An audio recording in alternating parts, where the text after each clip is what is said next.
Hello' everyone, good morning. আজি হ'ল 13 তাৰিখ, মোৰ ডে 63 মিনি ব্লগত আপোনালোকক সকলোকে স্বাগতম জনাইছোঁ। ভিডিঅ'টো শেষলৈ চাই থাকিব। গাইছ, চাব পাৰিছে পুৱা পুৱা এনেকুৱা একদম মানে কি ক'ম আৰু বৰষুণ। তো আজিও এনেকুৱা বৰষুণ ধৰিছে চিপকৈ। তো সেউজীয়া পৰিৱেশ আমাৰ গাঁৱত আৰু এনেকুৱা হৈছে নাজাৰা।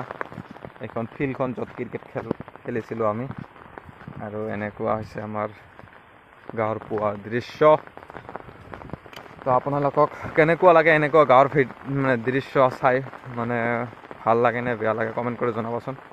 গাঁৱৰ পৰিৱেশ, মোৰ কিন্তু গাঁৱৰ পৰিৱেশ বহুত মজা লাগে।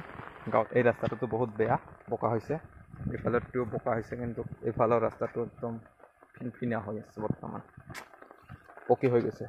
তো এনেকুৱা আমাৰ গাঁৱৰ পুৱাৰ দৃশ্য চাব পাৰিছে গাইছ, বৰষুণৰ লগত, চিপ বৰষুণৰ লগত।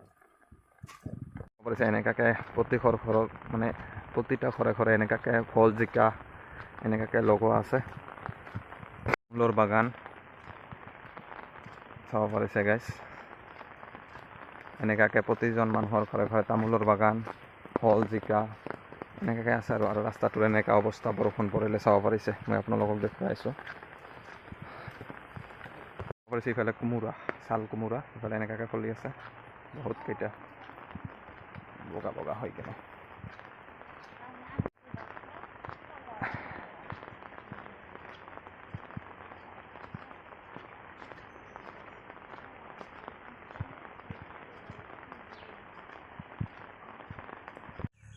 আৰু গাইজ, ভিডিঅ'টো যদি চাই ভাল লাগিছে, like comment share and subscribe কৰি দিবলৈ নাপাহৰিব। Till then Tata, bye bye.